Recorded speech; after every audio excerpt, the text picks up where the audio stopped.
Compressors are tools to limit the dynamic range of a sound. This waveform shows the amplitude of a sound that starts off at a high decibel level and then tapers off. The initial attack contains the transient of a signal, where there are rapid changes in amplitude. With compressors, this loud spike is the part of the signal we're trying to control. We can hear the same sound played back with just the transient. And now everything except the transient.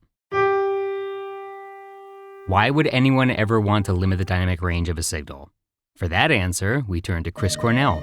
In my eyes, indisposed, in disguises, no. For most singers, the word disguises would come out louder than all of the other words in the phrase.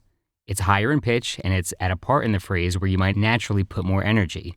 But listen to the way that the compressor retains the character and delivery of the word, but lowers the level so that it sits in balance with the other words in the phrase. In my eyes, indisposed, in disguises no one knows.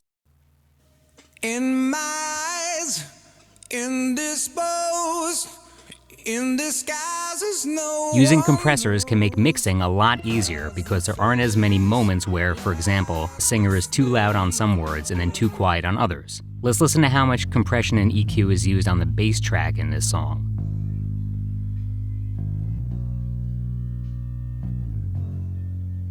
Now, if you bought a pedal that made your bass sound like this, you'd probably return that pedal. However, this level of compression and EQ is often necessary to get all of the other instruments in the mix to sit nicely. In this example, the bass has had much of its low end removed so the kick drum on the drum set can be heard more clearly. Black hole sun, won't you? It's common to use EQ and compressors together to adjust the dynamic range and the frequency balance of instruments so that each instrument can be heard clearly in its own sonic space. There are different types of compressors, each with their own sonic character. Some are transparent and can make sounds seem louder without making them sound squishy. Other compressors are very noticeable. In fact, in addition to limiting the dynamic range of a signal, compressors can also be used to change the tone of an instrument by shaping the transient. Listen to this squishy guitar example from the Red Hot Chili Peppers.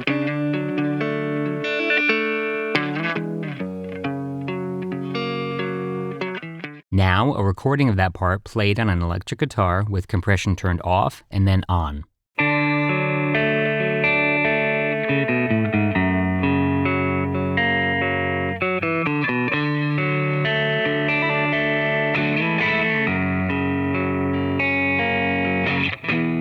Let's look at how compressors work.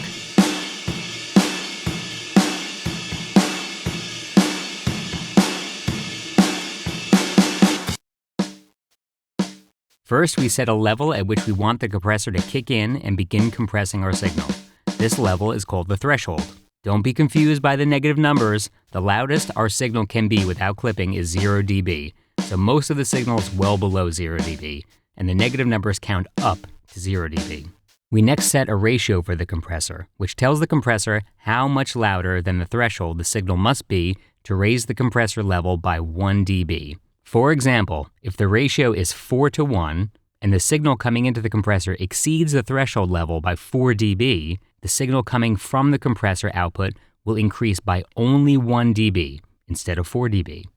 If the ratio is 8:1, it would take a signal 8 dB louder than the threshold to increase the output of the compressor by 1 dB.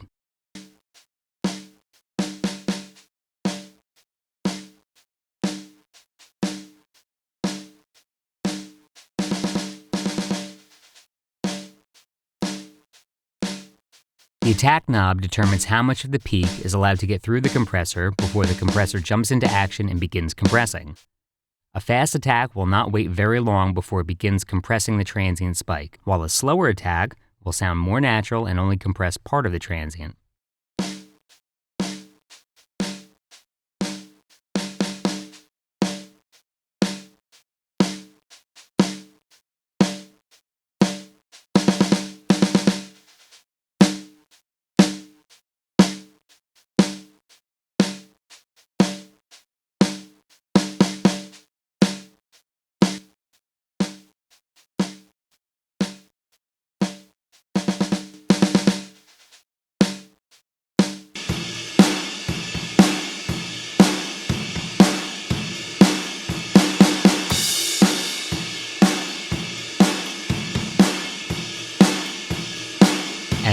continue to explore compressors, keep in mind that compressors are commonly used on instruments and the entire mix, especially in rock music. Rock vocal signals commonly have had the peaks compressed with a compressor ratio of 8:1, then a second compressor in the chain might compress that signal further with a ratio of 4:1. An entire mix might be compressed with a lighter compression ratio of 2:1. Happy compressing!